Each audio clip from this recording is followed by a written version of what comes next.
You're listening to WGSN-DB, Going Solo Network, Singles Talk Radio Channel, where we take a lighthearted and candid approach to discussions on the journey of relationship loss, divorce, parenting, being single, relationships building, dating, and yes, sex.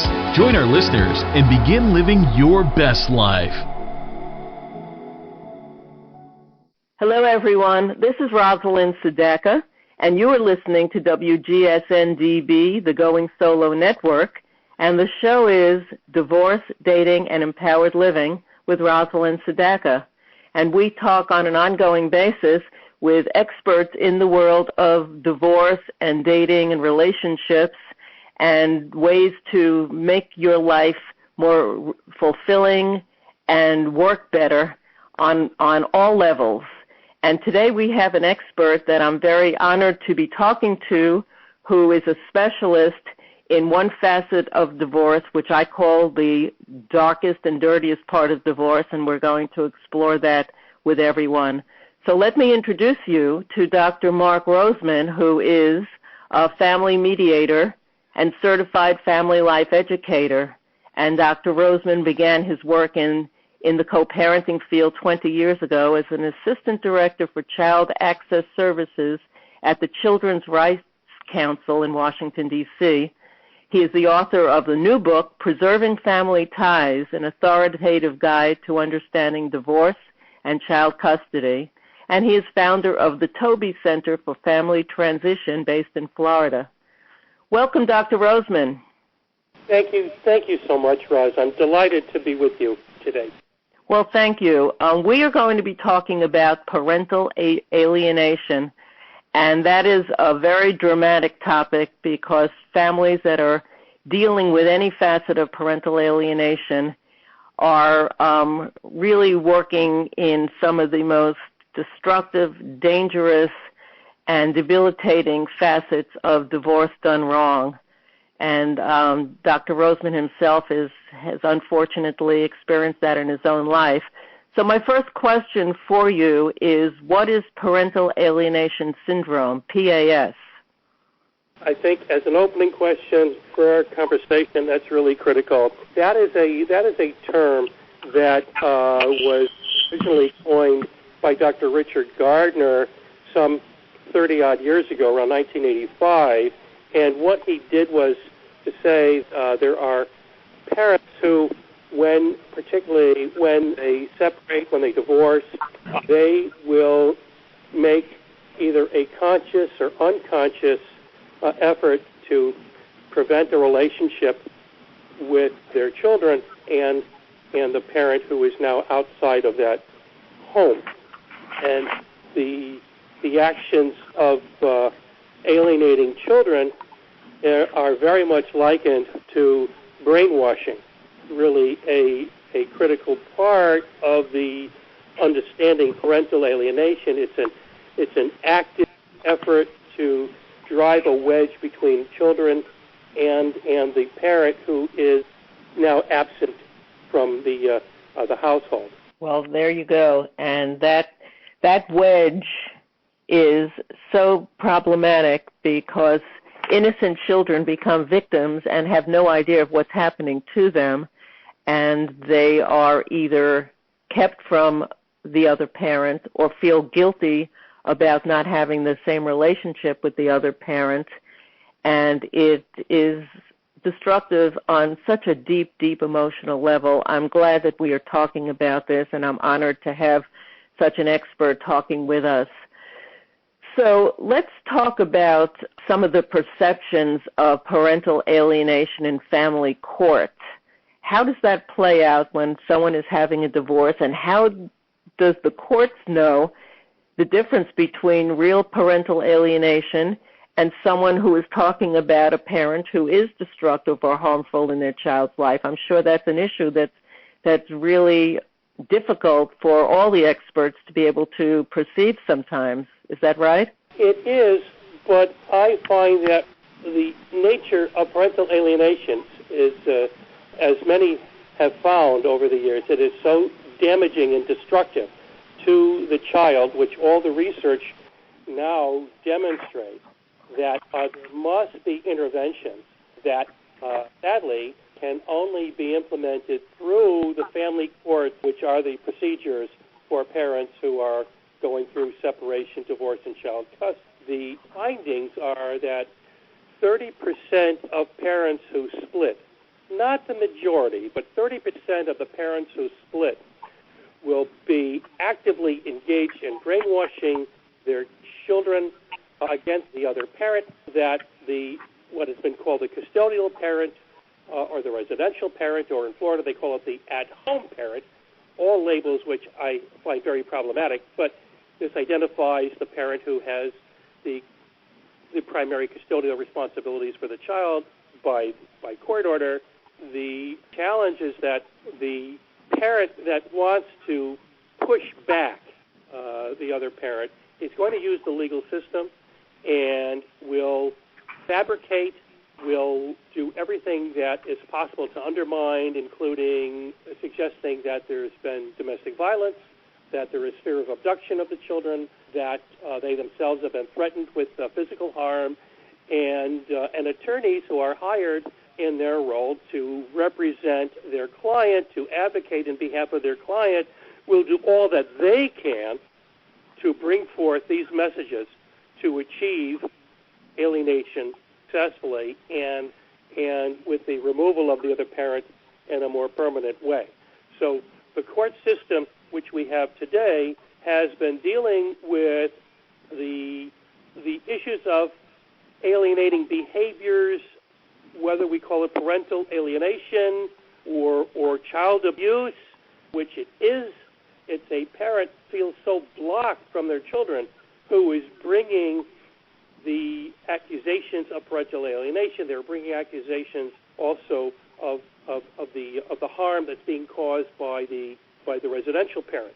And I know that I'm giving a rather belabored answer, but I just want to make it clear that the active involvement of brainwashing a child against another parent is emotional child abuse.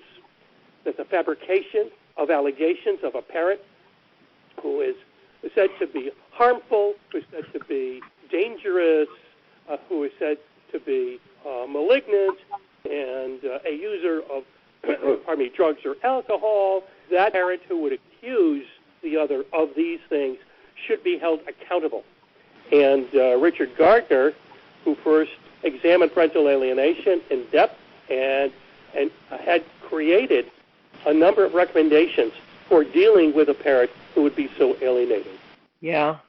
So as founder of the Child-Centered Divorce Network myself, I am always bringing up to parents how sensitive they need to be about this, because it's so easy to fall into a state of judgmental and self-righteousness and saying, well, I'm such a good parent, I don't like the way my former spouse is parenting, and I do a better job. It's in my child's best interest to spend more time with me, to be with me, not to spend as much time with that other child. And it's very easy to talk yourself into a state of mind where you believe you are doing something that's best and right for the kids, oblivious to the fact that this other parent loves their children, wants to have a relationship with their children, and deserves to.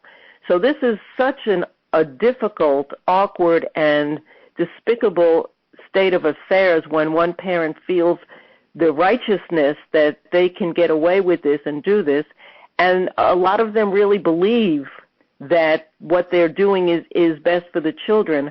Of course, the children are suffering emotionally and psychologically from the trauma of hearing their other parent badmouthed in any way, or finding out that they no longer can see and have a relationship with that other parent, or being told such terrible things about the other parent that they start getting alienated themselves and start believing that other parent is bad.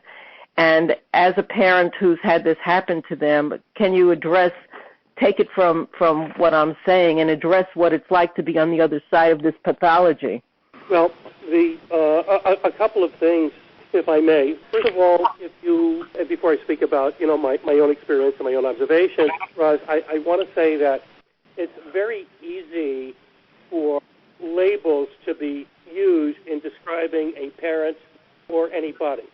Mm-hmm. And I believe because the actions of alienation, of brainwashing, is so large internationally, statistics show that approximately 30% of parents in high conflict, those unable to come to terms about their co-parenting, since it's about 30% of parents who feel this way, out of that 30% who are actually brainwashing the child and interfering with all kinds of ruses and fabrications, as well as documentation. I mean, you have reasons for the hatred, the animosity towards another parent. And it does take two to tango, but it's not becoming to alienate children by of the or in behalf of the feeling one will have towards. Absolutely. Right? So, absolutely. And in the court system, my book, I give an outline at the back of the book of different reforms that family courts can implement given their current system. And short of that,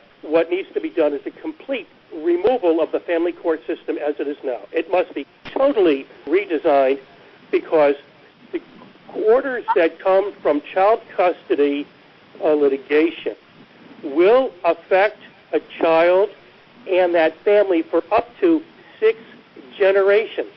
That's what the research shows us. And so any judge that is currently adjudicating issues of child custody and child access and visitation must not only be educated, but they must be determined themselves to be sure that the child will have a relationship with both parents unless there's something really damaging that is very destructive to the child. Absolutely. So judge must be committed to working with families, to adjudicating issues of child custody, and that means they must devote their career solely to family court. They cannot be in the pot where they are assigned to criminal court and civil court and family court and juvie court and dependency court. That is fallacious and it's disgusting. I totally agree with you, Mark. Our listeners who have been listening to this show for a while have heard me say many, many times that family law should not even be in the legal system. It should be in the mental health arena. We shouldn't even have a court system for divorce. We should be, because the legal system is about winning and losing. And in divorce, we don't want to be focusing on winning and losing. We want only win-win solutions. And the whole focus of the legal system is not correct. So I agree with you that it needs to be revamped totally, and I agree that the judges and everyone involved in the divorce courts should be experts who are only focused in the nuances, because there's so deep psychological impacts on everyone involved that you need to be very, very alert and aware.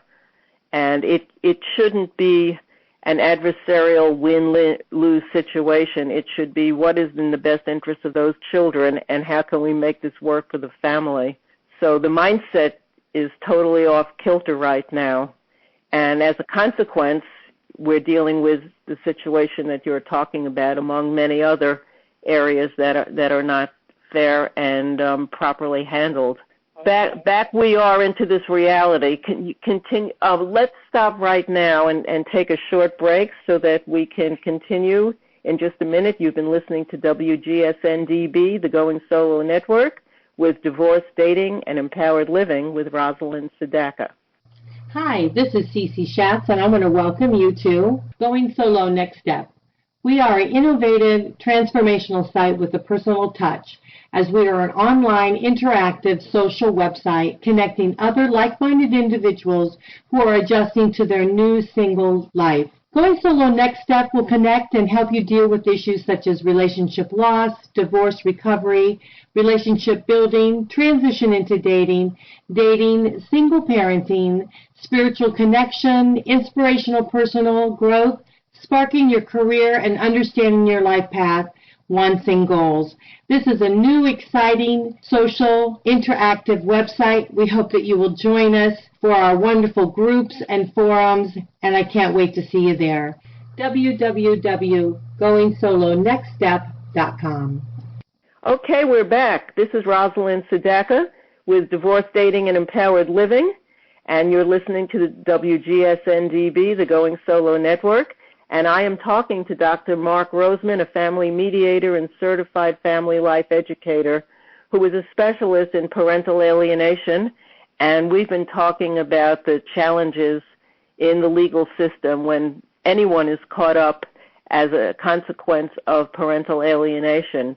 Marc, there's so many injustices that happen. Why don't you talk a little bit about your own story and about the goals for litigants with respect to their position facing parental alienation?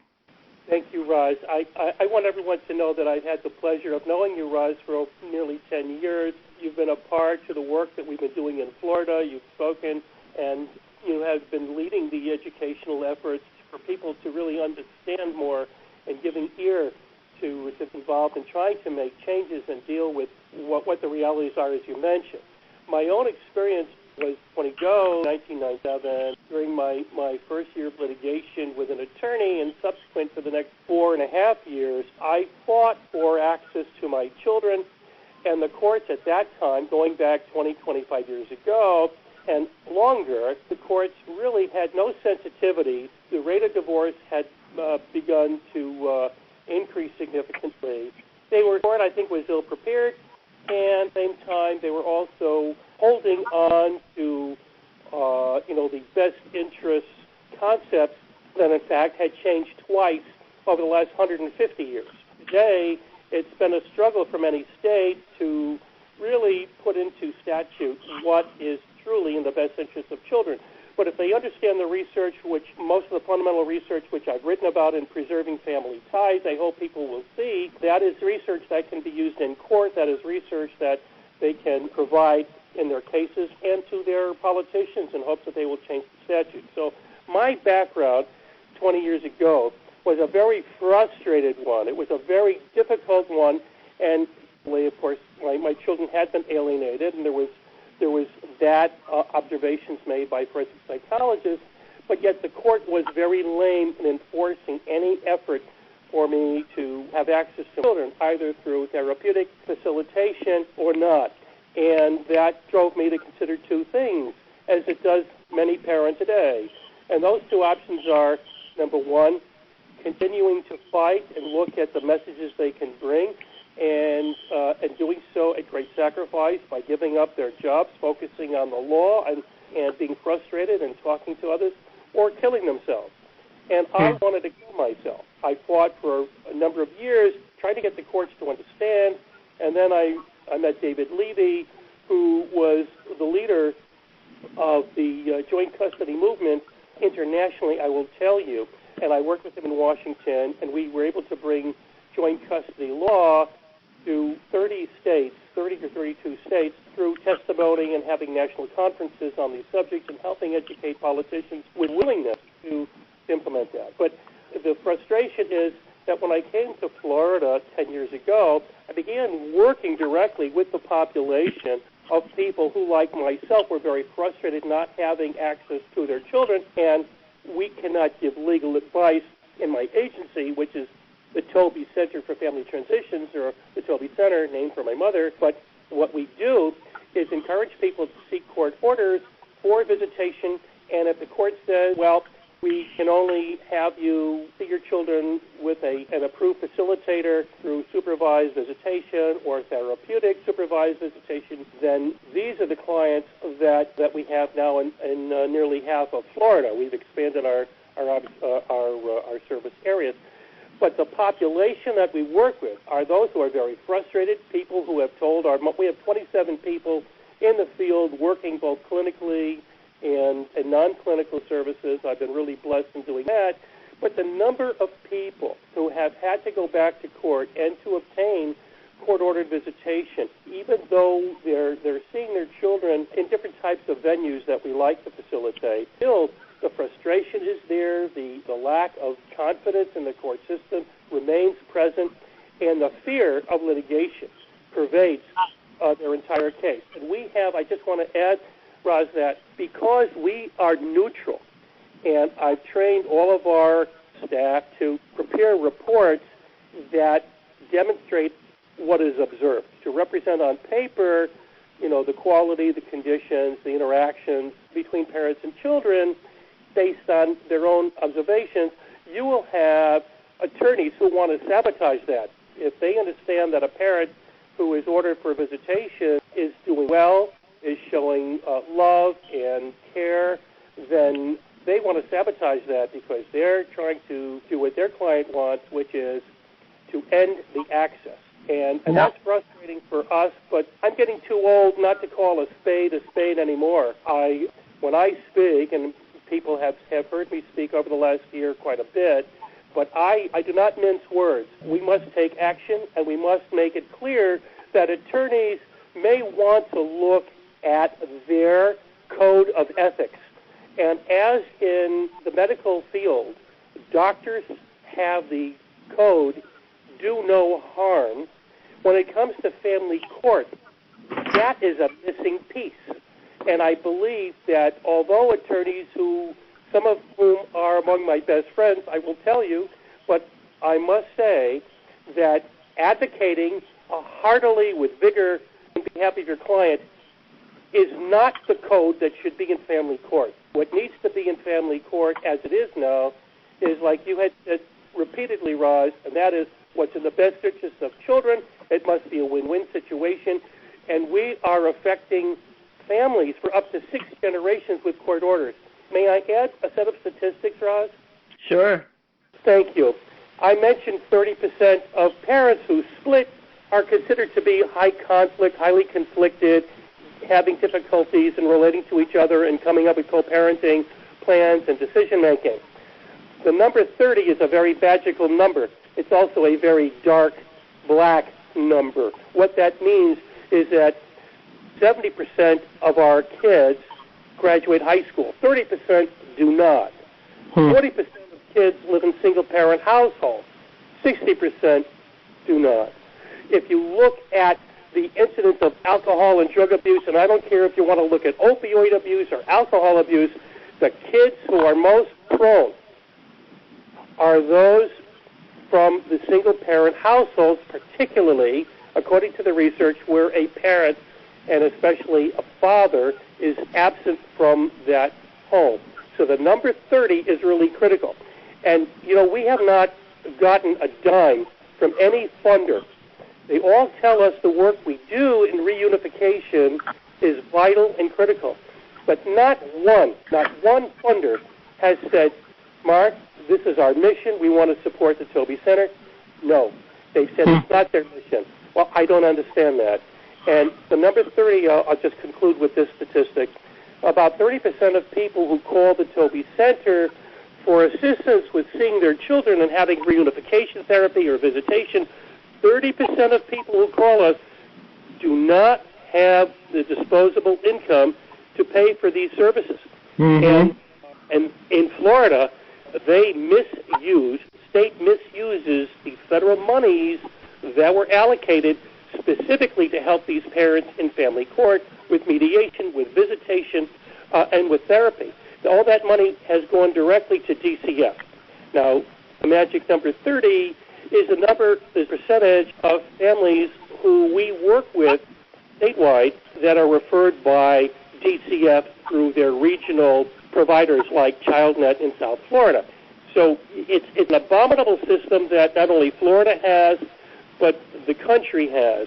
And until and unless the federal government will come forward and say, and until the ABA, the American Bar Association, comes forward and say it's deplorable, the deplorables are those judges who are corrupt, those judges who lack sensitivity, and those judges who are misjudging the litigants before them and paying more attention to the most articulate and the closest attorney that they know who's in the courtroom. It's abominable. And not all courts operate that way, but I will tell you, many do. Yeah. It's not an easy thing to say, sadly. So you could hear in Mark's voice the passion and the frustration of spending decades fighting a system that is not sensitive to understanding all the nuances of this and the impact on children, which impacts generations of families again and again and again, and adds to the crisis we have with single-family homes and children who are not getting properly parented and educated and are falling through the cracks in the various systems we have.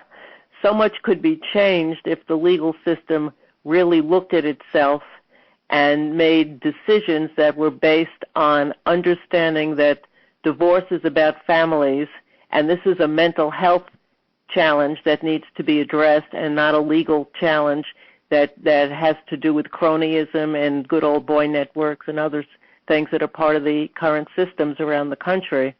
And we also want to mention that this isn't about mothers versus fathers. The Child-Centered Divorce Network is very rigid about not supporting genders in these situations because there are good and bad parents of both genders, and this isn't about one side winning against the other side. It's really about exploring each situation in every family and protecting the children so that they don't feel that they are torn between their parents and that they are being brainwashed, as Marc said earlier, brainwashing your children. Statistics do show that many children who grow to adulthood discover that they've been lied to or manipulated or coerced or brainwashed by one parent about the other, and sometimes they will cut off a relationship with the parent that was doing the alienation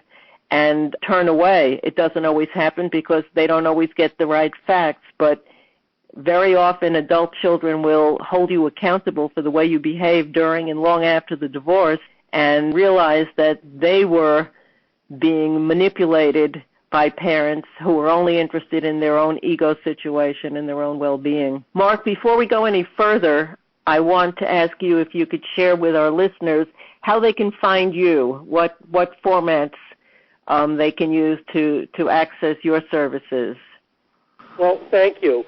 Absolutely. First, I would encourage you to visit our website, which is the Toby Center, T-O-B-Y, center.org, thetobycenter.org. That'll give you information about what we do, and also we're looking to license our programs nationally. We're doing that in the Carolinas now. To reach me directly, absolutely. Thank you, Roz. You can email me, marc.roseman, Marc, M-A-R-K, period, R-O-S-E-M-A-N, at marcdavidroseman.com. And I'm also on Facebook. You can private message me. You'll also find phone numbers on the website and on my profile, but very much accessible. And Roz, is very kind of you, and I really admire your efforts in continuing to bring, reporting on what is being done, what is not being done, and what is necessary to improve outcomes for children when parents separate. Yes, and that's why it's so important when you're entering into a divorce situation to find mediators, or if you're going to find attorneys, make sure they're not just interested in litigation and not supporting creating more division between the parents. If you can start on the best footing together and really find a mutual agreement about loving your children will get the best outcome, you'll get the best outcome, and this is going to support the family remaining a family despite the divorce, and that's the best thing we could ask for everyone. So keep that in mind. Marc, in the brief time we have left, can you give us your takeaway thoughts for our listeners? Thank you. I remember my work with David Levy, a man who I love dearly. I learned so much from, and David was an attorney, and every time that I spoke, either publicly or answered the phones in our office, especially in the evening, he said, tell people to join a support group. He believed, and he was right to affirm, that anyone going through trauma, through crisis, and particularly child custody issues, which is so devastating and could lead to suicide, you must find a support group. You must find people who you can talk with, who can validate you, and who can also share what they've done. Perhaps you will learn from them avenues they've taken in court that you can use in your own case, because the court system is what we currently have. And I say that there are 3 steps to life, to living. And one is to acknowledge where you are right now, recognize, this is the second step, recognize where you would prefer to be physically, and then with support you will be able to achieve or have greater effort to achieve your goals. And my takeaway is find support systems, create a support system if you don't have one where you live, and you'll find it online. This fall we're introducing a national coaching program. We will have coaches to assist in different aspects of high conflict divorce and life. That's wonderful advice, wonderful suggestions. Thank you so much, Dr. Marc Roseman, and that's marc.roseman at... Thank you, marcdavidroseman.com. Wonderful.